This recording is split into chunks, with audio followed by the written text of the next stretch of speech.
Okay, what's up, guys? So, yeah, basically, here's a new game called Ashes of Creation that literally came to my attention yesterday when Asmongold reacted to LazyPeon's video, I believe, which I'll link below, along with the footage you're seeing here, which is the 4K pre-alpha footage from the devs. I rarely ever get excited over an MMO. I think ESO was one that I got excited over. And then before that it was Star Wars The Old Republic. So otherwise I don't really get excited over MMOs. But this one looks awesome. Firstly, like my background on MMOs, I mostly play ESO and WoW. I haven't done any content for the kind of the channel yet or anything, or done any streams on the games, just because I haven't really got the internet to upload long enough videos where I feel like, or do streams of it where I feel like it's worth doing, as MMOs are kind of like a long form game in my opinion, you know, because you literally can play it for hours on end. But here is a game that has been pretty much mostly funded, I think 30+ million from the lead dev, and he's literally started this when he was like 29 or something ridiculous, and this is basically his dream MMO. It's called, I think I mentioned it, Ashes of Creation. So obviously I saw Asmon, Summit, Shroud, Crusader, or Cruzodar. That's not how you're meant to say it. It's Crusader, but like she's also been talking about it. Just like loads of sudden hype, or at least it feels sudden. Basically, it's going into Alpha 1 by the end of this year, so we'll finally start seeing kind of streamers and such looking into it. I've already pre-ordered so I can have a beta key, as well as some content creators that I follow, like Crusader. This just looks insanely good. I might jump around the footage a little bit, but my internet's dog shit, so if I skip ahead I'm kind of worried it's going to buffer for ages, and it's currently on 1080p, which is about as good as I'm going to get it on. But I just wanted to kind of give my thoughts on the content here, on what I think. Firstly, they have bitten off like more than I would imagine any dev would bite off. Like, this is more than Blizzard or ZeniMax Online would ever even bother challenging. So seeing, you know, like a new studio tackle something this big, like, this is the most ambitious MMO I think I've ever seen. Not only that, if they succeed in every area, this will be the best MMO ever made, just straight up.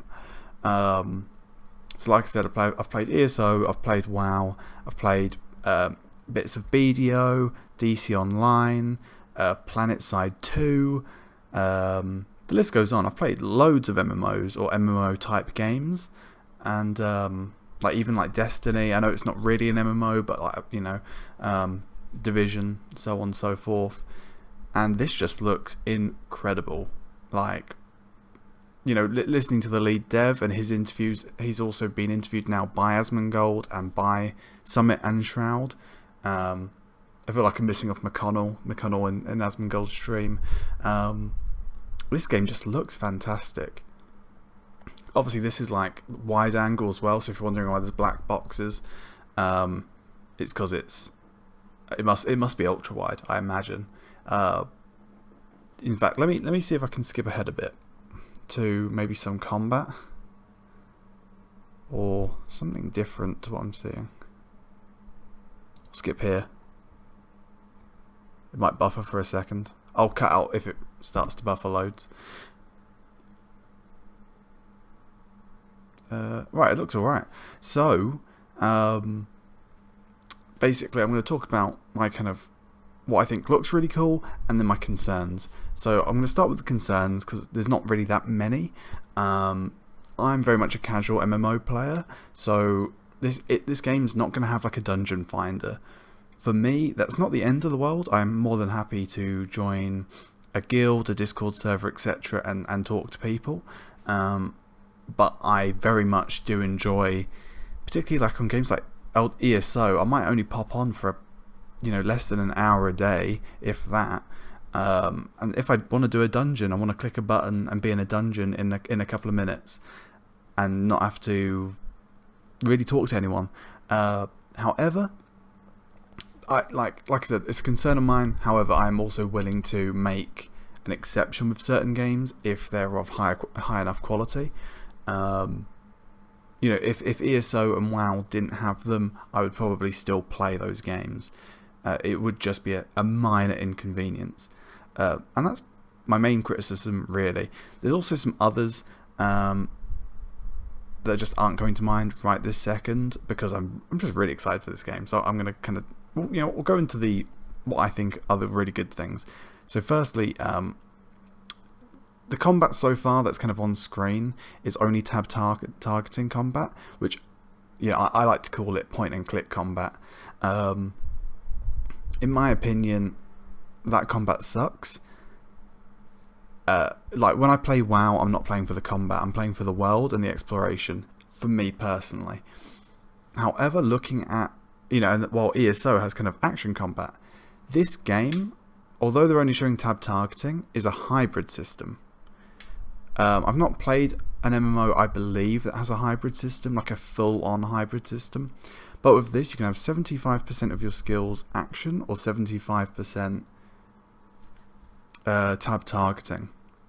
So what that means, from what they've said, it seems like you can kind of be, if you really enjoy action combat, you can kind of spec into action combat. But if you're if you're like me, you know, that's what you would do. But if you're, you know, like a really big WoW player and that's all you play, you can be mostly tab targeting when it comes to your skills and kind of how your character works, which I think is really cool. Of course, we haven't seen the action combat yet, 'cause the action combat is like kind of the last thing that they're still kind of working on and trying to refine before they show everyone it. So I really hope it's really good. Because, as I've said, I'm an action combat guy. I will probably be that person who goes 75% action combat. You know, 75% action combat, and then, you know, 25% tab targeting. I would imagine.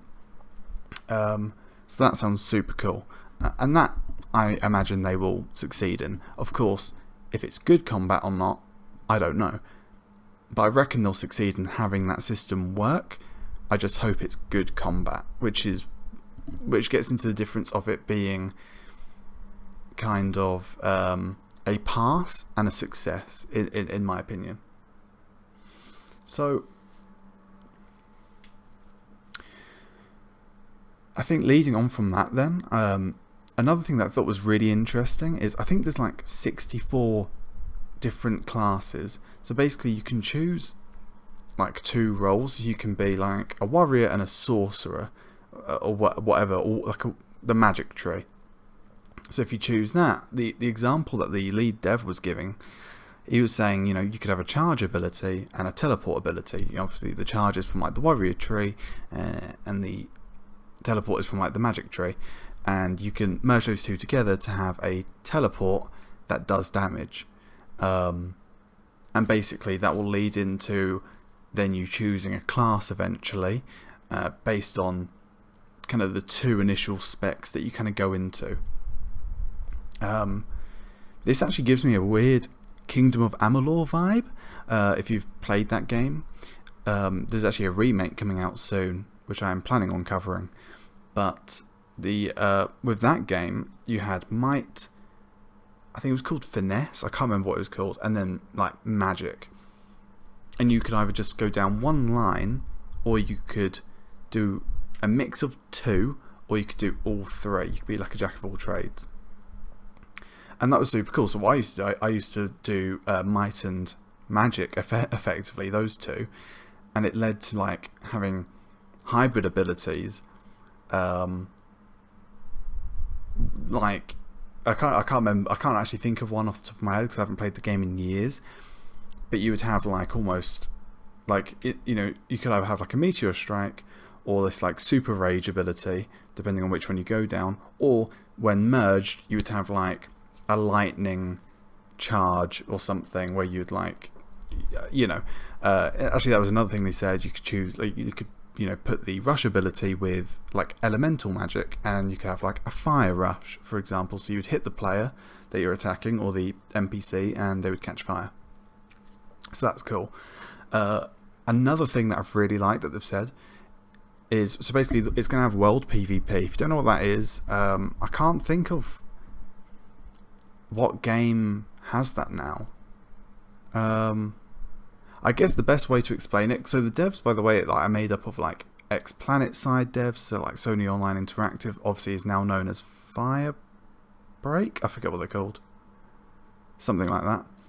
So they've got devs from those people, like I think like WoW devs and all kind of loads of big MMO type games, so plenty of experience. I think they've literally just gone up as well from about 60 people to 80 odd, so they're growing the team as well. Oh, this is cool. This is a dragon fight. So that sounds really interesting.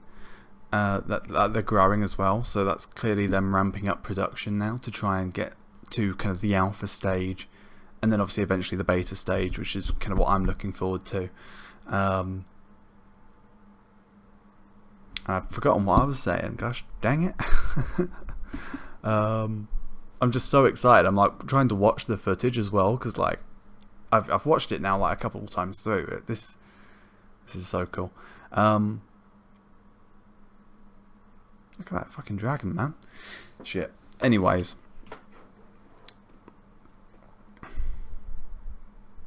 So yeah, so you can make all these like different class, that's what I was on about, all the class different combinations.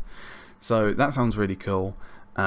Another thing worth mentioning is like, so this game works on, like I said, I'm going to have the LazyPeon video if you want to get like the kind of the breakdown on what this game has kind of in it.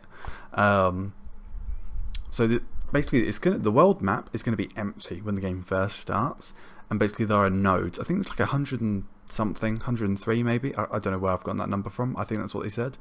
And these nodes you level up by like just getting XP in the area. And eventually you can like build like a mega city. Like it'll start as a village, and then like a city, and then like a metropolis basically. And these therefore opens up dungeons and other content in the area. Oh, that's... I just remembered, I was talking about PvP, wasn't I? We're going to get back to that. I'm not segueing, I'm coming back. And, you know, by building up these nodes, you unlock new content. What's cool about that is that these like metropolises, one, you can become like mayor, you can buy a house in that city, but these cities aren't permanent because nearby nodes can't level up to the same extent. Adjacent nodes can't reach metropolis. They can I think they can reach like village or something. So what you have to do is, if you're not a citizen of that metropolis, and you can be a citizen of one metropolis at a time, you can go and attack that metropolis with other people, I think at a set time, and therefore everyone comes at the same time rather than one person trying to attack a city. And that will cause a big PvP event, which sounds awesome. But then getting back to the open world PvP, now that I've remembered it, the open world PvP, basically there's a really good system called, I want to say,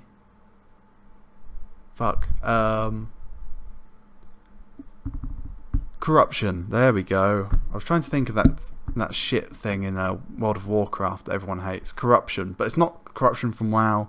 It's different. Basically, you can just kill someone, like an online player, and think of like Fallout 76. I know it's not a great game, but like if you've played that, you're punished if you kill someone who doesn't shoot back at you. I.e. someone who doesn't want to be involved in combat. So in this game, if I'm just like walking around and someone just kills me, they'll get corruption, and that corruption builds up. Not only does it attract bounty hunters to them, but if they die and they're like highly corrupted, they can lose gear, like actual like fully formed gear, such as armor, potions, weapons, etc. So firstly, that's really good. That's like a really good anti-grief.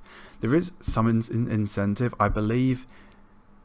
someone who's corrupted, if they kill a bounty hunter, will get rewarded for like doing that cat and mouse game, for like fighting back. But that sounds super cool. And of course, if you attack someone, if you hit them and they hit you back, then you both become like, you go from like green to purple on like your name tags. That's how it like currently is, supposedly. And then you can like attack each other and get your normal rewards, and you won't be punished. If you're also corrupted in other PvP like modes, I believe you do less damage. So it does punish you. It is a proper punishment, but there is some gain to it if you are very good at it. But I think on average, they're trying to push people away from that life.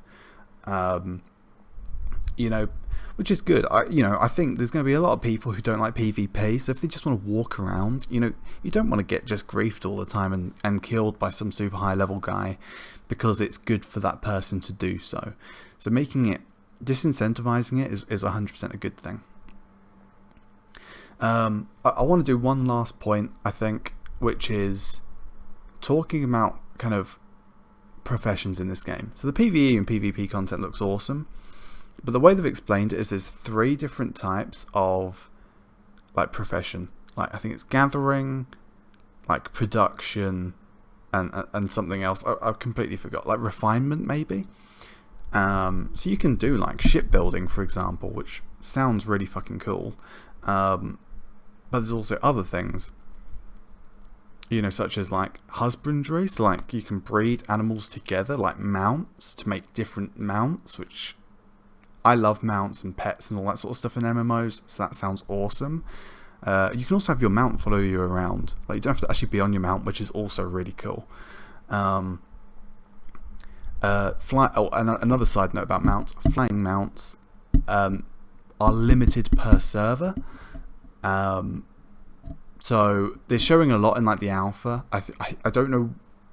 I think that's just to show that there are flying mounts in the game. But the majority of mounts people will have will be land mounts, and the reason for that is to not make exploration too easy. And I completely agree. I love flying on WoW just because I started WoW in Legion, so for me, I had to do a lot of catching up. So the ability to just go and fly to zones that I hadn't done yet and just be able to fly over them because it's like a classic zone or / catalysm zone was really good for me personally. As like a newer player, because it allowed me to get to grips with the game. But as I'll be playing this game like day 1, that doesn't really matter. But getting back to that kind of production, so it's going to be like shipbuilding. And so firstly, like I love this idea that there are 3 different areas, and within that area there are like 20 different types of gathering and crafting and all that sort of stuff. So someone might specialize in blacksmithing and someone might specialize in mining. So it creates an economy whereby that blacksmith is going to want to buy the mining tools, and that blacksmith is then going to sell their final, not necessarily their final goods. I don't know how it works exactly, but they'll sell whatever they're making, like metal items, that then allow other players to then actually make the weapons themselves, or however it works exactly. So that sounds really cool. So obviously I don't want to keep this video too long because my internet is shite, so I'm going to kind of end it here with one last point, and that is the size of. So firstly, I think it's worth knowing that there are planet-side devs on here, and I really want to say that because a lot of games struggle with high player counts. I would say out of all of the MMOs currently, ESO is probably the best, like MMORPGs. Yes, okay, the 2 servers that ESO have do tank a lot, particularly the EU server needs upgrading, like even more. But it does a good job, when I am playing PvP in Cyrodiil, there's only like 6 Cyrodiil servers, and you go into one on the EU mega server, any one of those 6, and like it's full, and you see a massive ass big battle between all 3 factions. Like it runs pretty well. So this game is going to have like 40-man raids, 8-man dungeons. Of course, like lead dev has said that like those aren't set numbers, those are just max numbers, so you don't have to take 40 people in. It's just designed for 40 people, and that sort of scale is really fucking cool. I think they said server wise it's going to be about 10,000 by the end. I think that's what they're aiming for on a server, 10,000 people. Personally, I like the kind of the ESO mega servers. I love the fact that like everyone in the EU is in one server. But I do get kind of the mentality behind that first and foremost. So I get that. But man, like, I mean, this could be the game for people to like get a PC. Do you know what I mean? Like, this is like a PC exclusive game that, sure, it could come to consoles at some point. MMOs do now, which is a good thing. But for sure, this is like the first PC game that is like exclusive to PC that I've been excited in a while. Sure, there's like Star Citizen, but Star Citizen probably will finish production after this game comes out, and that's a big thing to say. I think Star Citizen's now on like 3.8 or whatever, and I reckon that game's still got 3-4 years. Well, this game's going into alpha by the end of this year. We could potentially be playing this game full release in like a year or two time, which isn't that long in the grand scheme of things. So, I mean, I'm super excited about this game. I'm going to end it off here. I'll probably try and cut it down in length a bit, or I might even split this whole video into 2 halves, depending on how long it was. I've completely lost track of time. Just thank you guys for watching. Please check out, if you haven't seen somehow LazyPeon's video, I'm going to link it down below. I might also link Asmongold and Summit and Shroud's interviews with the lead dev below as well. And I might also see if I've got a referral code. I might wang that down just in case, one person out there uses my referral code. But this is shaping up to be one of the coolest potential games of next year if it comes out next year. I don't think it will. I think this could be a 2022 game. But we'll definitely be playing the beta by next year, which is awesome. It looks so fucking cool. I've been needing a new MMO really, because don't get me wrong, I like WoW. I'm looking forward to Shadowlands. I loved Greymore on ESO, but this game it looks like it could blow it out of the water, and I really hope they do. I think this is like my last thing worth mentioning. It's also going to be a subscription based game, but the game's going to be free. So I think it's like 10 or 15 pounds a month or dollars or whatever they've said so far. And it's going to be cosmetic only microtransactions. So all you have to do is subscribe to it in order to play it once it eventually comes out. And it's going to be cosmetic only kind of microtransactions, which is fine by me. There's going to be no pay to win. Sounds good. So I'm going to end it off here. Please like and subscribe. Turn on the notification bell. And thank you guys for watching. I hope you enjoyed, and I'll see you guys next time. Peace.